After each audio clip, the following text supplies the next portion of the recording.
Hey, and welcome to the Drep and Stone podcast, the podcast where two friends raise a glass and have a conversation. I'm Nick. I'm Kyle. Kyle. Hey, buddy. You know what we just did? Yeah, I do. We just did it. We just did it. Yeah. We just got back to the Whiskey Cave from watching The Mandalorian. Is it The Adventures of Mandalorian and Grogu? I think it's just The Mandalorian and Grogu. Okay, The Mandalorian and Grogu. Yeah. And I've got thoughts. Yeah, me too. I've got a lot of thoughts. Yep. Some positive, some negative, some neutral. I've got thoughts. Yeah, totally. And I want to get to those thoughts. We should. But Right. We're missing a key aspect of the podcast. my pants are off. Yeah, no, we need a drink. Oh. Do I put my pants back on? Nah. Oh, okay. It's fine. We're just going to mix together a little cocktail right quick. Okay. What are we going to mix together? What are we doing? We're going to make a sea monkey. Sounds like something that Grogu would eat. It does, You know? it does sound like something a Grogu would eat. Did a Grogu? Not a Grogu, just Grogu. Just Grogu. I was thinking sea monkey. Right. I don't know.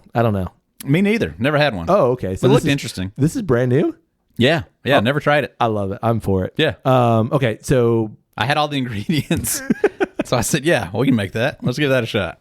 what's in a sea monkey? A little tequila. Okay. Amaretto. Oh. Little triple sec. Okay. Little simple syrup. Okay. And some lime. So it's a margarita. Essentially. Okay. What is it? What's the C? Like SCA. Oh. Not C like the letter C. Okay. Like on the ocean. Got it. Sea monkey. Okay. You want to go make one? Yeah, let's go. Let's go. Sea monkey acquired. Sea monkey do. This monkey see monkey doo doo. Is that the expression? I think it's something like that. Okay, so essentially, this is It's a margarita, but the addition of amaretto. That's right, Di Serrano. Yeah. And which Di Serrano is an amaretto? No, I know. I just. Oh, yeah, right. And pineapple. Oh, So it's.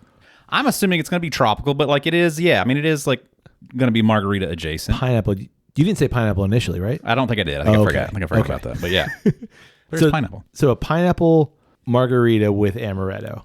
Sure. I mean, I like everything you just said. Sounds great. It does. Sounds It like really it should does. be easy. Yeah. It sounds like I'm all into like trying new cocktails. Literally, I was going to ask you that. Like, what? Why? Of things that I already have. Like I've got a decent bar collection, Sure. and so finding ways to utilize the stuff. Yeah.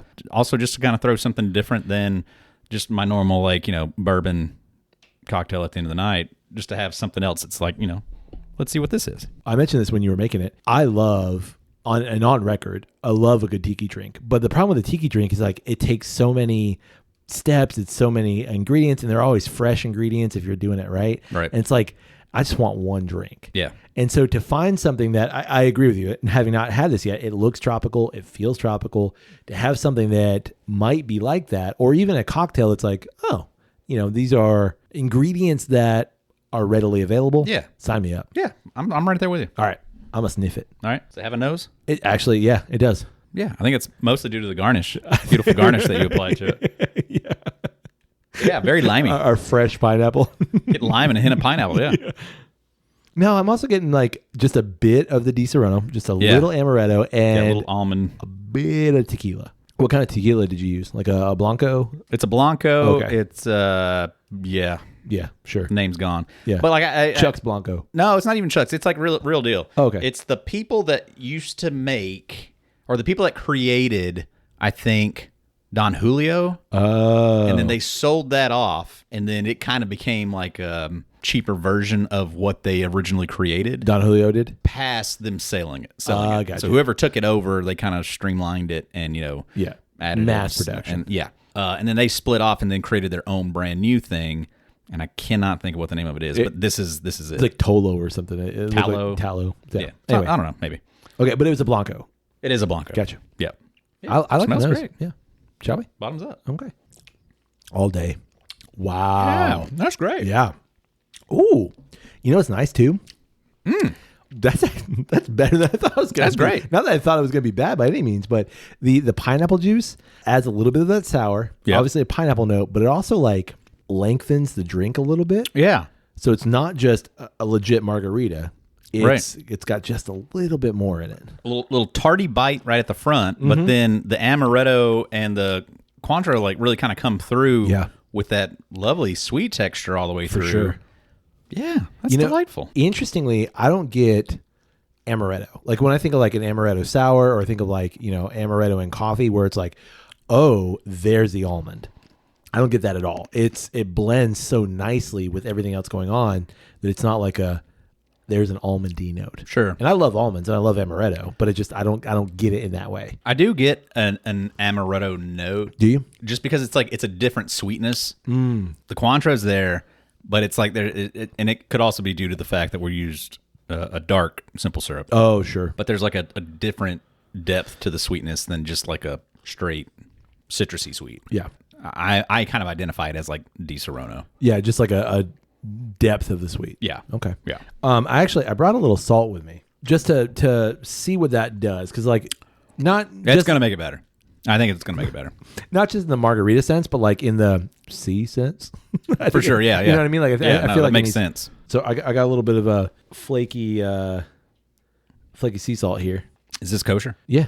Why is it something you're concerned with right now? Not at all. Okay. I was just curious. Just a little bit, just sprinkle it on top. Yeah, I'm gonna throw my garnish in too. Okay. Oh. I'm bougie like that. Yeah, you are. Yeah, no, I think it's gonna improve. I'm gonna let mine sit. Good call.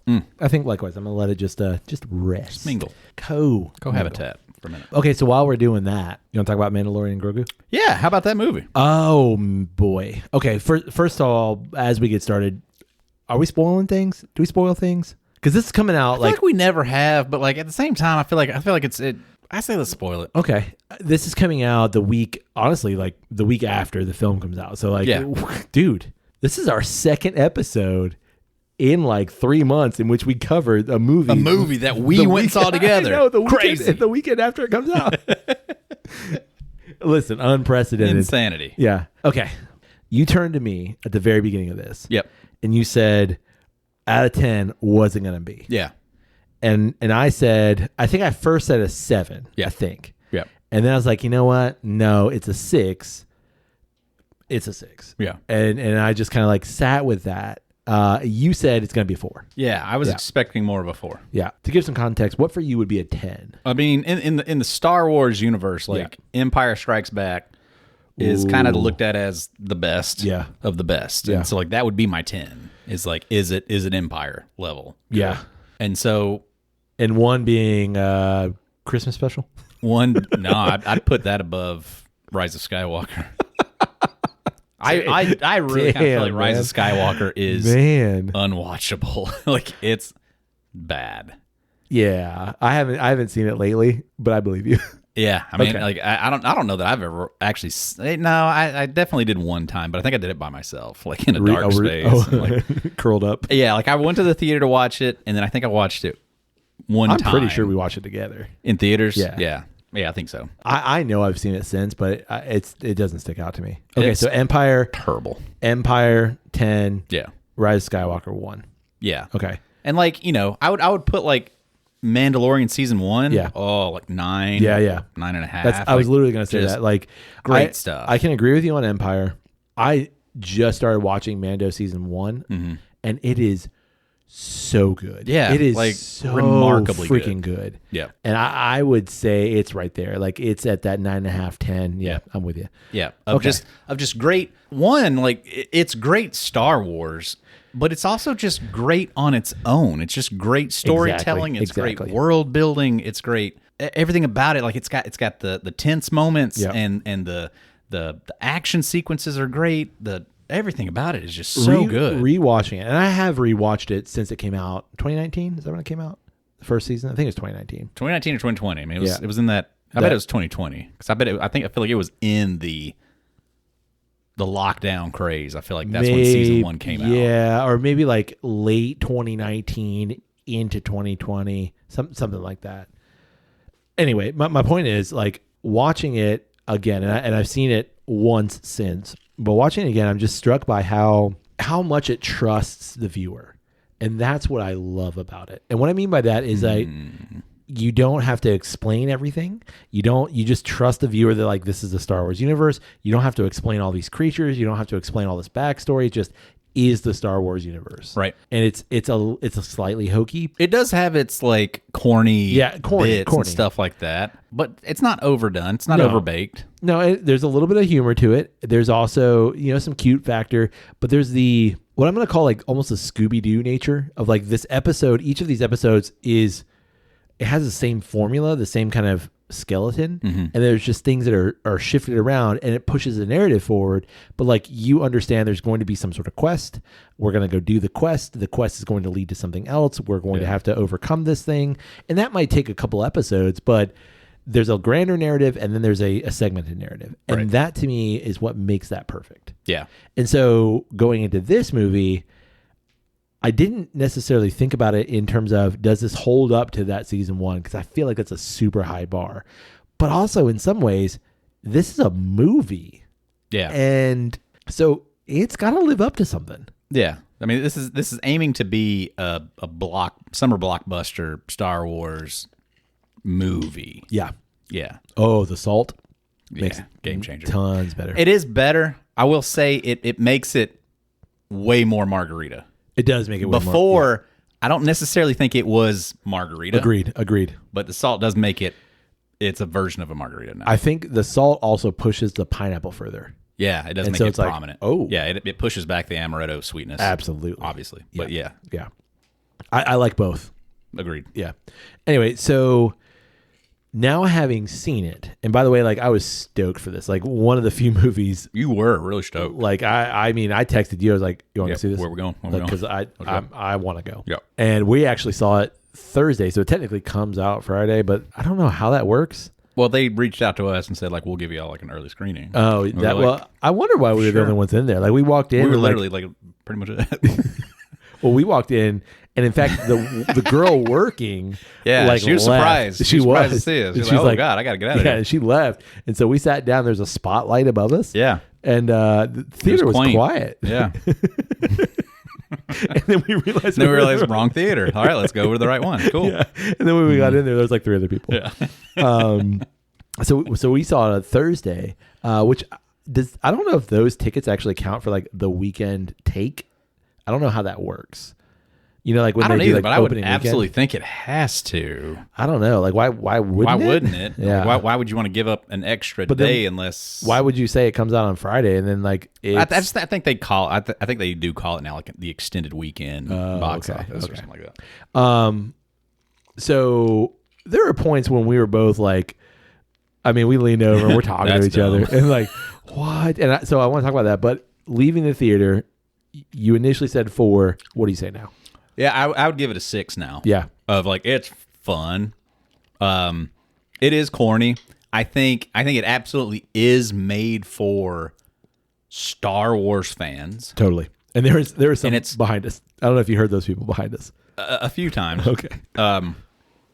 It's made for people who are going to get it. Yeah. Who are going to get all the references, who know who Zeb is, who, has followed all the other, series and things like Rebels and the Clone Wars. Like, there's so many references to all that stuff, and basically, like, it is like Dave Filoni's wet dream. Sure.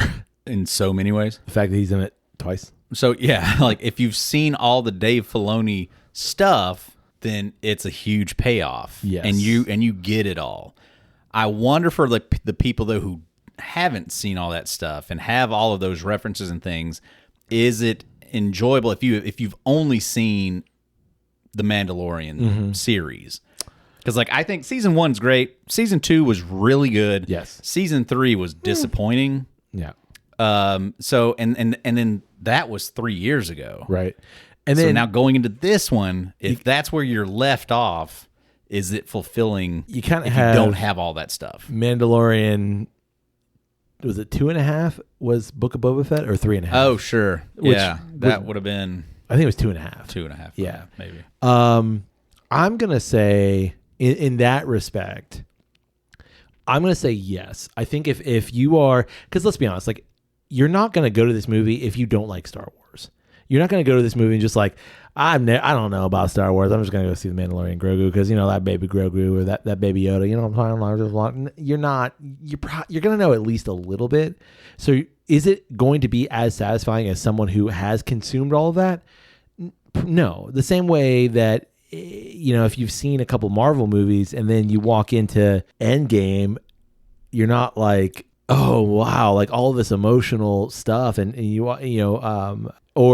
see the end of Infinity War and the emotional aspect of that. If you're just a casual viewer, you don't understand the gravitas. You'd be like, what happened to those people? Like, I don't even know who sucks. half those people are. Yeah. Whatever. So when it, pans to somebody's face and they disappear, you're like, well, that sucks for that guy, but you don't understand the emotional gravitas. Right.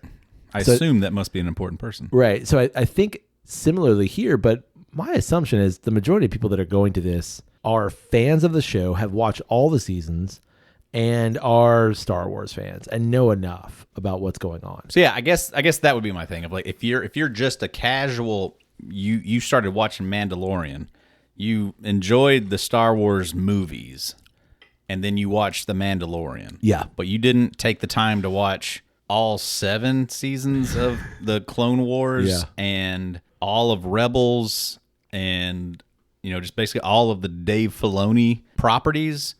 Then if that is your thing, if it's just The Mandalorian, is this your thing? Yeah. To which I think it probably is. I think you can get by. I think this is a really good take on The Mandalorian and Grogu. Yeah. I'm going to give it a 6. I'm going to stay with my 6. Yeah, I wasn't blown away. I would say the first 20 minutes, man, I was like, what in the holy shit is going on? I liked what I saw, but it is a beautiful movie. So many times. There was a lot of times where I was just like blown away by like, damn, that looks great.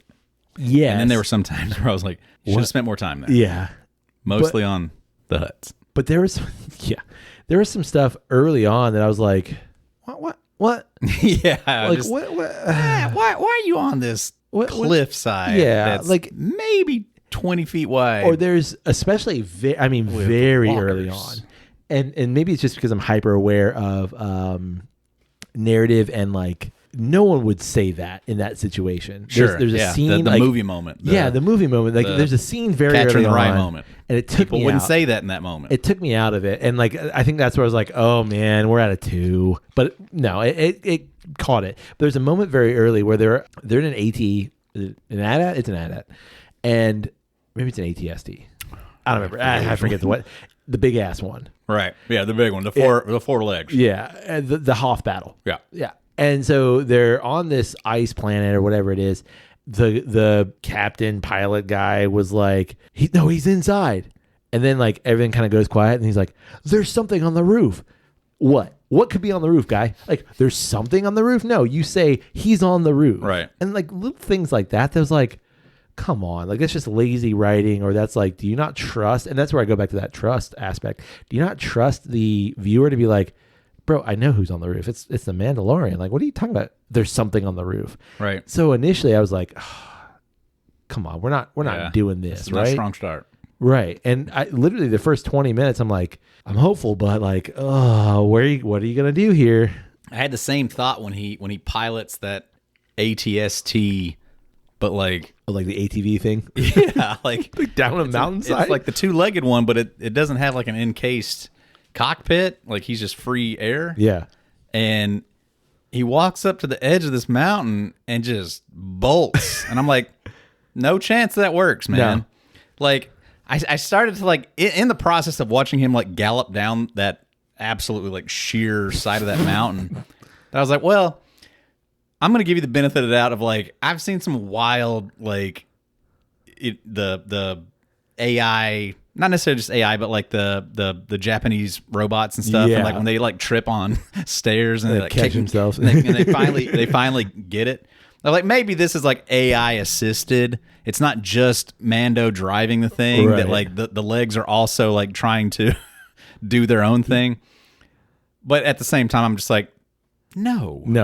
Like you wouldn't do that. You wouldn't be in this thing, especially when you're a Mandalorian with a jetpack that you could just like safely, fly down. Yeah. But like you wouldn't do that. Like you wouldn't just like bolt off the edge of this cliffside. It just seemed like it looked okay. Yeah. but it just didn't make sense in my head. I'm just like, you wouldn't do that. Like, I don't care who you are. I don't care what kind of armor you're wearing. Yeah. It was that. It was those two moments, literally those two moments. And then still within, I would say the first maybe a half hour, it was the music when they get to Shikari. And Shikari is this, is it a planet or a city? I don't really remember which. It's Chicago. And they get there. They have an elevated train. For like, sure. It's Chicago. 100% Chicago. Yeah. And so they get to Shikari, and there's this like weird lo-fi, almost Blade Runner-esque soundtrack that's kind of... I didn't hate it. See, and I didn't hate it in and of itself. Like, I was like...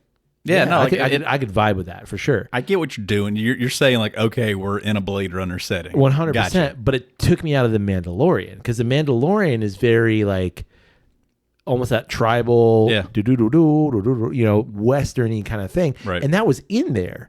And I don't know if you can hear the still the same tonality. Like the echoes of it are in every location kind of thing. But for whatever reason, that just like yank took me right out. Took me right out of it. I was like, oh, come on, you guys. And that lasted for all three of those moments lasted for 20 seconds. And then I was like, boom, right back into it. Right. So I think it saved itself. Yeah. I mean, I agree. I felt that like it was a great Mandalorian adventure. But at the same time, like I was hoping for more. I was genuinely like, I was saying forward just because one, I haven't, like, season 3 let me down big time. I thought it was corny as hell. It's okay. And all the cool things that you created in seasons 1 and season 2, like, you just kind of got rid of them. Yeah. I felt like in season 3. It almost like went from indie to like pop culture. And because it went to pop culture, you're like... Well, it also felt like it went from an age range in the first 2 seasons of like young adult to that third season felt very... PG. Yes, agreed. Like it felt very... Yeah, because if you go back and watch the first season, like it's not super violent by any means. It's Star Wars violent, but it's like... But yeah, I can take you in warm, I can take you in cold. Like, yeah. I'll kill you if I have to. Like I don't care. Yeah, like I mean, it's just got that undertone to it that keeps you like riveted. And then that third season, it just got really cheesy. Going into this and watching the trailers, like I'll be honest, like the trailers didn't blow me away. Like the scenes and things that they chose to show you in the trailers was nothing that was like, oh damn, like they're doing that. It was all just kind of like, it really comes from the first like little bit, like the first maybe 20 or so minutes, give or take. Like there's not many things that are throughout the film.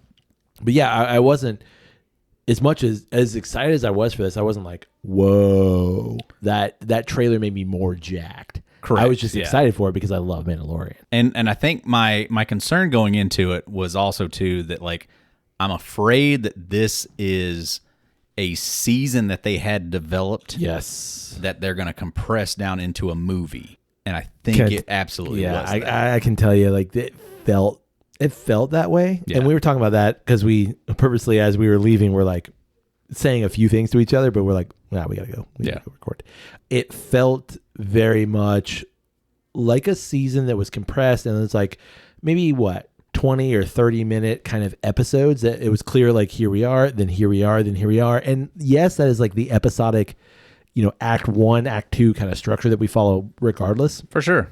But it did feel a little bit, I think I said to you, there's a scene where Mandalorian is poisoned by some like weird snake sea monster thing. Yeah. And that would be the episode in the season is like the throwaway episode where Grogu is like nursing him back to health. He meets some, random dude, random hick in the woods kind of thing. And like, that's the episode where you're like, and it made no sense. Like, and then the bad guy shows up. We don't even get context into what they say to one another. Not at all. And then he just leaves. Yeah. And then the guy just decides to help Grogu, but there's no why. Why are you deciding to help this kid that just stole fish from you? Yeah. Like I didn't get it. He's a good old boy on his porch, man. That's it. He's just folks helping folks. You know what I mean? Just trying to throw that wrinkle in the quilt. I don't know, man. Like I didn't jive with that. Like I wish I had more of a. But why? Like are these people are they somehow hurting you also, and so you're looking to be a part of this resistance. And that's where I feel like if you did a season, there would be more context to that. Like that character who we never get a name of, and that's fine. Like I don't care, but you would have maybe a little bit more Cotton Eye context. Joe. Maybe. If it hadn't been for Cotton Eye Joe, where'd you come from? Where'd you go? Who knows? Don't know. But like you might get a little more context for that guy, right? And so you expand that out a little bit, but it felt like, yes, this was a season. This was written as a season. And then they're like, you know what?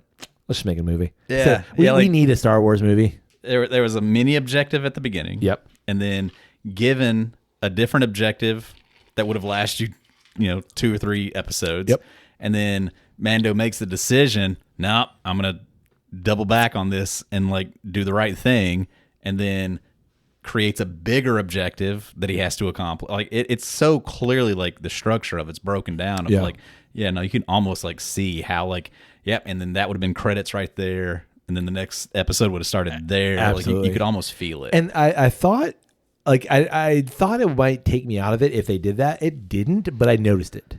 Correct. Yeah. You know what I mean? Yeah, I was like, it didn't ruin it for me by any means. No. But it was just very much of like, there's the credit scene would have been boop. Okay. Yeah. Yeah. But it just makes me wonder though of like, would it have been better as a season? And so that's my question too of like, why? Yeah. Other than the fact that like, yeah, you're going to make a bunch of money because like it's going to make a bunch of money. Is it going to make billions of dollars? I don't think so, but it's going to make a bunch of money. But why? I hope so. I mean, I hope it makes a profit. I hope so too. I don't know what they've got poured into it. I haven't heard like a budget for it, and I'm not disappointed in it at all. And like I liked it. I thought it was fun. But did I like that more than watching a season of it? No. Yeah, I think I would have enjoyed it more as a season, just because like it would have drawn it out. There would have been more discussion about it. You'd have had conversations with people. Hey, did you see the latest episode? Yeah. Like, oh man, he got bit by that snake dragon. Exactly. What's going to happen? Other than cash grab, we need to infuse money into Star Wars because like the seasons, almost everything other than, again, I didn't watch Andor season 2 and everybody says it's great still, but everything else after Boba Fett was like fine. Mando season 3 was fine. Obi-Wan was fine. Ahsoka was fine. I don't even think I finished Ahsoka. And it's just like... They were like great moments. There's great moments in all of it. Like there's great moments, but then like there's just also like there's so much fluff in so much of it. And then there's just, quite frankly, like there are things too that are just like... But I like The Acolyte.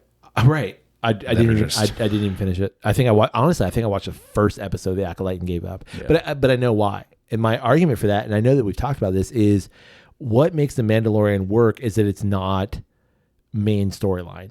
It's storyline adjacent. Yeah. There's there are places that like we're Tatooine for some, and we're moving back and forth and whatever. But it's not the main storyline. That's why I think Mandalorian works, is because we're in Star Wars. But it's also not got like Luke and Leia and all this other stuff and all this baggage and all that. It's just, here's the thing, right? And so when you give me Boba Fett, which I wanted more Boba Fett, but I'm like, but I got a lot of Boba Fett. And, you know what I mean? Didn't need that much Boba Fett. Yeah. Or like, had too much Boba Fett. I love Ewan McGregor and I love the character of Obi-Wan, but like, do I need all of that? Nah, I probably don't. And so... That's what. Not even I don't need it, but like I'm kind of bummed that I got it, right? Like, because it changes the context of things. And like I'm also like, wait, what is the timeline here? And like, how do you go? Did you ever do that in this movie? A little bit. Yeah, there were a couple times where I'm just like, oh man, I don't remember exactly where I'm at in the timeline. Yeah. So this is it after Empire? It's after Empire. It's after Return. And we're building the New Republic. Yeah, it's pre-sequel trilogy. Correct. Yeah, it's between the two. So you don't have the rise of that again, of the... Resistance. Well, maybe. You're in between those, and we're building this kind of new government, but we're also... It seems like the premise is... And I don't remember season 3 enough to remember if this was part of it, but Mandalorian has been like hired to help root out old Empire baddies. Yeah. And so that's what he's doing. Right. And so I back to the point from earlier, like I feel like this Mandalorian and Grogu works in that respect because it's not main storyline. It's storyline adjacent. You still got some X-Wings. You still got people in orange jumpsuits. You still got stormtroopers. You know, you still got some of that. I don't have Rey and Luke and Kylo. Like, I don't have that kind of stuff. In Mandalorian season 2, season finale, when Luke shows up. Yes. Did you enjoy that? I did, because it's the, oh my God. Yeah. It's Luke. I thought this movie was going to give us an oh my God. I thought so too. And it didn't. It didn't. Didn't even like. Did that disappoint you? Yeah. Really? Yeah. That's why it's a 6 for me. If it had given me an oh my God. What would have been that moment? I don't know. But it would have been something like, to me, the fact that we are this far into Grogu's story and we have no clue how are you connected to Yoda, what is your species, what's the grand, like the fact that we are this far into it, now we've had a movie. Yeah. Like anything like that would have been talk. Dope as hell. If fucking Yoda would have showed up as a Force ghost and talked to him in his language and nobody else can understand, like that would have been so cool. Like something like, like that would have been cool. And then that puts me in like an 8 and a 9 range. I don't know. Because I feel like that would have gone hokey. I don't know how you would have gotten there. Like you would. See, I think that's. I don't remember if it happens in season 3 or when it was that, like, it had to be season 3. Season 2 ends with Grogu going with Luke. Yes. And so, like, ever since that point, to me, it was like, because Boba Fett's when he gets him back, right? Right. Yeah. Because it's literally like season 2.5. Yeah. Correct. So yeah, that makes sense. Yeah, it's in season 2 that he goes back to the Mandalorian. Yeah.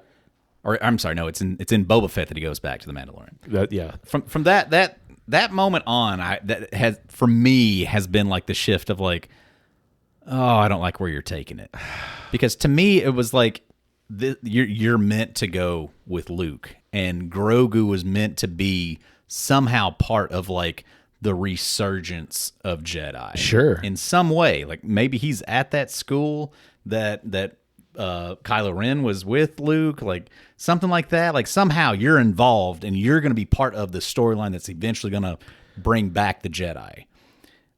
And so like when it went away from that, and it's like, nah, that's not where we're taking it. Like he's literally just going to be with the Mandalorian, and he's going to have his little Mandalorian shield that he wears on his chest, and like he's got his armor on, and he's wearing his armor and this cloak on top of it. There's no way his little body can hold that much material and move around. He waddles. It's just those kinds of like things. See, but the problem is too, like, because you don't bring him up in the sequels, that like anything you do is almost retcon. Like, I think he, like, when the Jedi school falls, yeah, if he's there, like it's just somehow like he's still out there. Sure. Which is like such a thing. Like, have you watched any of the new Darth Maul series? I haven't. No, but since Jonas, when we did the episode at Haven, talked about it, like I want to. I just haven't.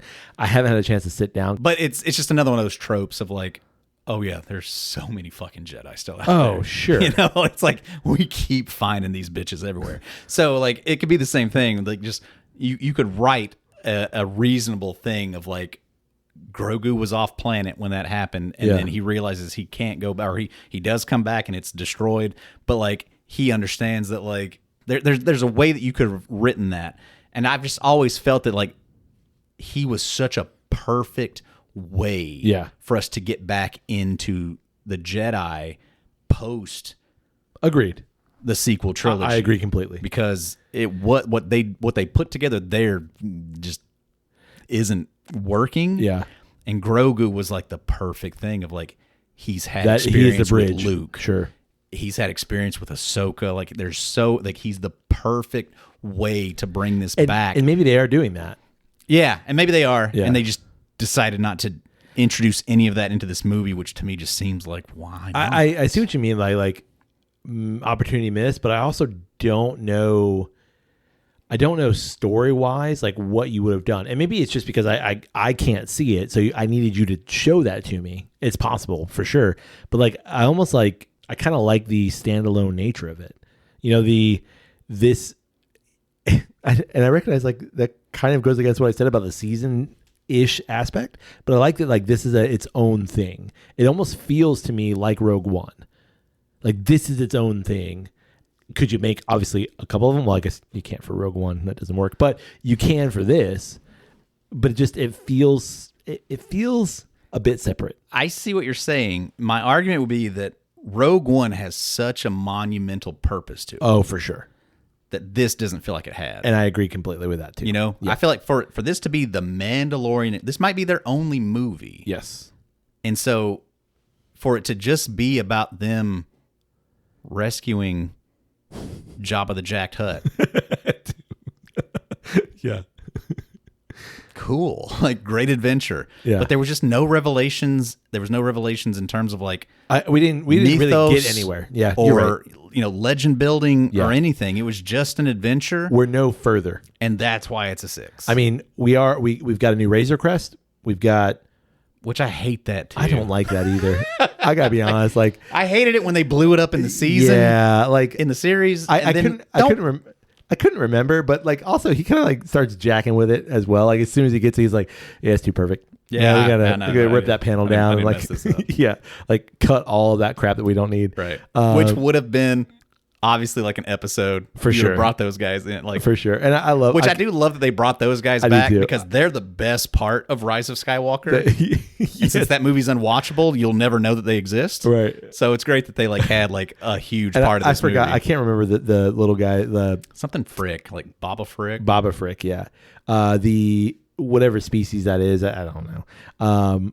The Tinkerer guys. Yeah, little mechanics. Yeah. And I just love the way they talk. Yeah, too. It's just so funny. They're great, yeah. Okay, yeah, I agree. I can see that. Do you think though, like it's going to be weird going back to a season? Because like, do you make another movie? Because it's going to take you 3 years to make another movie, or do you go back to a season? Like I saw somebody's take on the internet that was Mandalorian was the perfect. It's set up as like the perfect series. You've got like a big name attached to it, but he's just in voice only. Right. Like you're just having stunt people and a puppet do all of your work. So like and you're in this like Western outlaw ridden, thing where it's just everything is about beating a bad guy or going to get a thing and it's just built to be repeatable. Right. And be like a Gunsmoke type series that Correct. could run for like 600 episodes. Yeah. And I do kind of agree with that. I feel like that's just kind of like where just because that's how we were introduced to it and that's what we're used to. I don't think it would be awkward to go back to I think you do have to kind of keep the quality. Yes. Like that's what I really appreciated about this movie was that aside from the CGI of Jabba the Jacked Hut, he threw me off a couple of times of just like, that's not going to age well. I don't care for it. Yeah. But like any of the shots of like the ships flying and stuff were like look great. Top Gun Maverick caliber like shots of like that looks amazing. Speaking of that, the danger zone. Yeah. Yeah. The montage at the beginning. Yeah. Yeah. Was great. Yeah, it really was. I the X-wings in the sunset. Yeah, I literally leaned over to you and I was like, Top Gun, right? We're headed to the danger zone. Yeah. We're on the highway. Let's talk about the Pedro Pascal of it all. Yeah. Okay, so here's something that also took me out of it. And this comes from rewatching almost the entirety of season 1. He fights very slow in season 1. Like it's very methodical. It's very like he gets his ass kicked a bunch. Mm-hmm. And not that he doesn't hear, because like he gets hit, he gets, thrown around. But there are scenes that are very like John Wick-esque. Yeah. And I'm like, nah. No, I liked it. Nah, that took me out, man. No, I liked I thought the fight scene, the first one with him and all the stormtroopers was great. I enjoyed that. I was like, because I liked all of that. None of that bothered me. It didn't bother me, but it took me out of it because I literally like, and I think it's because I've seen season 1 where he's slow. It's a little, like I said, it's a little more methodical. It's a little more like that first shot in episode 1 where he like dodges that bolt and shoots the guy. It's pretty badass and quick, man. It seemed a little spry for 50-something-year-old Pedro Pascal. Yeah. So I mean, fair enough. you see actually Pedro Pascal for what? 5 minutes? Maybe. Yeah. In the water. Which was like was so surprising Bizarre, to me. Like yeah. the one time you're gonna show his face, like he's submerged for half of it. Yeah. I was like odd choice. Not that I care, but I'm also like, you've got, obviously it's Pedro Pascal voicing all of it. Mm-hmm. But it's not like he says a whole bunch anyway to begin with. Right. He's very stoic, and that's the whole Mandalorian aspect. But like, you chose to have the helmet removed, which is then... But you've already done busted that thing so that. many times. Correct. Yeah. You've done that. You did that in season 2. You did it in season 1. The end of season 1. Is it the end of season 1? I couldn't remember. Yeah, because he's saving what's his face, and that's right. And so you've done it before. Yeah. And to be fair, in those scenarios, was it another person? There was someone that saved him. The robot saved him. Well, like season 2, he had to do it in front of the stormtroopers because like he was That's right. doing something, Then and he like killed they them, required him right? to take off his helmet. I don't remember. I don't remember that either. So then there's the whole like, now you've seen my face, now I've got to kill you. Like Right. you can't, in order to, which seems like it still goes against the Mandalorian creed somehow, but whatever. I don't know how that works. I haven't taken the oath. Yeah, I don't know what's written in that book. But it was like, and I get you need to do it. You had to do it. Yeah. Because like you have to, first of all, like your big star, you got to see his He wants a face. paycheck. Yeah. Sure, he wants a paycheck, but like also for the people who are like, this character, like what's he actually look like? Which would be, I think, nobody in the theater really seeing this movie doesn't know what's going on. Right. I don't know. It was just like, we've seen that. Like you said, we've done this before. Like, do we need to do that again? Yeah. There's no shock to it. No. I know what Pedro Pascal. I don't even think they needed to make a big deal about it because they did. They did. Yeah, I think it would have been funnier if they would have just like knocked his helmet off. Yeah. And he's like there. Right. And then they didn't just keep even- going and yeah. don't address the fact of like Or all like- of it. Like, or like they keep this going. is an embarrassment to Right. you, and now you've been dishonored. Or they keep going. We're gonna and laugh then at you, He's suffer. like, and now you see my face, and now it's on, kind of thing. Like you could have done that, and I think that would have been better because like I rewatched the first season with Carol, and she's like, "What's he look like?" I was like, "He looks like Pedro Pascal." And she's like, "No." Exactly She's like, like "No, him. but like, what does the Mandalorian look like under the helmet?" I'm like, no makeup. It's just him. Pedro Pascal. And she's like, "Yeah, but what does he look like?" I'm like, "I don't understand what you're saying." Yeah. Like I've You're not literally told listening. you it's Pedro Pascal. There's no secret here. I know what Pedro Pascal looks like. Like look up Pedro Pascal That's on exactly Google. what- That's what he looks like. Like there's no difference. Reed Richards, it's him. Pedro Pascal in any movie, It's the same guy. just him. Yeah, it's that's who he is. SNL, Pedro Pascal. Mandalorian. So like I agree with you. It was kind of like a weird.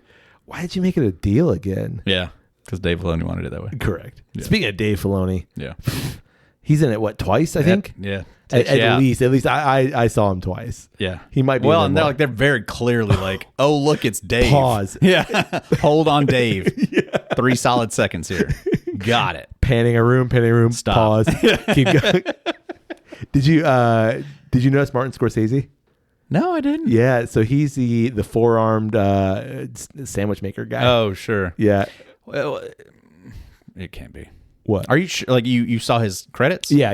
That's him? Yeah, and that's what. And not that it took me out, but in the opening credits, I saw Martin Scorsese, and I was like, Martin Scorsese? What? Because like they had the similar guy in another property. Yes, I can't remember what, maybe Rogue One. I think it is. And I was wondering because like he's like I don't know if it's even the same same comedic Yeah. kind of style to the guy. Yeah. Like it felt like it's like this isn't meant to be the same person. I don't right? know if it is 'Cause or I think not. that guy got killed Oh, in whatever movie he was yeah, in. yeah, Because he was like a pilot or co-pilot or something. Yeah, I think just same species, mayy. I don't Yeah. know. I don't know if it's the same dude. Just and what they then are, they're just funny. you had Jeremy Allen White play Jacked Jabba, whatever his name Jabba is. the Jacked Hut. Rendo. Well, and I'm pretty sure like there was I think a Clone War. I think maybe like one of the first, like maybe it was the first that first Clone Wars movie was about Obi-Wan and Anakin having to go rescue him. Oh, really? Yeah, As a kid? like it's a big throwback. Yeah, as a baby, Oh. and Ahsoka is there. I think that Now- might be what the now that Clone you Wars say movie that- is about. Yeah. Either that or it's like one of the like first couple of episodes was like streamed together as like a That was 3-part the narrative. episode, yeah, of like them saving that hut, Jabba's son. Huh. So another big throwback. Sure. Yeah. And again, that's what I mean. Like, it's like the Dave Filoni. Like, all right, dude, I got here you. it is. We're giving you a movie. Yeah. You mentioned the chess game on the Millennium Falcon in episode 1. No, A New Hope. Yep. I loved that. There's a scene where, is his name Rento or something like that? It's close to that. But he's in this like Hulk-esque kind of gladiator thing where he's fighting all these other beings, and it looks very similar to the chess match in A New Hope. Yeah. Same creatures Yeah. are in there. And then like the platform that they're standing on is broken down in the same way as the chess. It was cool. Yeah, it was a neat little wink and a nod. Yeah, I like that. I thought that was pretty cool. Now I am looking at what his name is. I think it's Rento. Rhoda. Same thing. God, I didn't even ROTA. ROTTA. Of course, Did not pick that as Jeremy White Allen. because there's like a lot of voice modulation stuff. Yeah. Because like he does not sound like Well, him. and it didn't sound like you liked the Hut speaking English dude. aspect. No, I did not. As soon as they switched over to English, you were like, Yeah. Was I that loud? Really? Yeah. Yeah. Okay. I did not like that. Yeah. Because they don't. It makes sense. You can't have like a main character doing it for the entire movie. Yeah, you can. I mean, you could, He's a obviously, Hut. but Nah. at the same time, like, Huts don't speak But English. this is for kids. Like, Sure. it's a main thing. Like, No, I'm get okay that. with Rhoda speaking English, weirdly, but like the twins. twin Huts, Twin. it felt weird. Like Huts speak Hutties or whatever they speak. Hutties, yeah. Is it Hutties? Yeah, I think so. Okay, and like I don't need your English. Yeah. Give me, whatever that is. Yeah, right. And it took me out of it. I didn't realize I was that loud. Yeah. I think it was jarring because like he's speaking Huttese and then he switches to English. Like, nope. Yeah. Yeah. I don't know. I mean, like, going back to it, I just feel like when Luke showed up in season 2, that was such a huge thing that I really would have thought as this being Give me something. the culmination of the Mandalorian series, which granted, they may go back now and like do more seasons. Sure. But I really thought there was going to be something in this that was going to point us in a direction of like just a little carrot of like, here's something we might pick up later on. At the very least, moving the story forward, and I don't feel like this did anything. This did not move the story forward. Not at all. Between 3 and let's say season 4, nothing. Like New Razor Crest. that's it. That's it. Like literally, you're gonna be like, well, it's got color on it now. It's like not all faded and like janky. Right. Huh. It Cool, actually cool. You got a paint job. Yeah. That's Hope you guys' windows tinted. You know? That's it. Yeah. Nothing's different. Yeah. Yeah. There's no progression. Like they have the one moment like after Grogu has like healed him, after his wounds or whatever, which didn't really care for that either. Nah. I mean, that was like, I guess Ray kind of did the same thing. That's like Deus Ex Machina, kind of like, yeah, you're dying, but like, I got you. Bleep. Done. That or, like, stop showing me new things that you can do. Right. Why haven't you done that before? Correct. Like, so many times. Yeah, I thought we would get something. Just something. But, like, they're literally in the exact same spot. Yeah. There's no progression in anything. Nope. On that note, On that note. you got anything else? No. No. I did like it. I did have fun with it. Yes. It was good. I would recommend it. I would say it's fun to watch. I would even say highly recommend. I would say highly recommend. If you like Mandalorian, I recommend. You should go see it. Yeah. No, I agree with you. I recommend it. I think it was a great time, and I'm not sad by it at all. It's fun. I liked the locations. Yeah, I might see it It's with a good. plate of chicken tenders. You know what I'm saying? For sure. We got days to kill out there on the Mediterranean. Yeah. And you know what I also loved? What's that? I love the sea monkey because this thing Yeah. was really That's good. good sea monkey. That was a great little cocktail. Yeah, There. easy peasy. Yeah. Just stuff that you probably got. Well, we'd love to know, what do you think about the Mandalorian and Grogu? And what do you think about sea monkeys? You ever had a sea monkey? Like you ever? I think you we ever- have. Yeah. Yeah, I think the kids had like a little little brine shrimp or whatever they are. Yeah. had some I at never some point. did. I never understood it. But I like this sea Weird. monkey. But yeah, no, this one's great. Yeah. This one's great. I'd recommend it. For sure. Highly recommend it. Highly recommend? Highly. Wow. Like I'd recommend it up here. Yeah. Not lowly recommend. No. Yeah, I get you.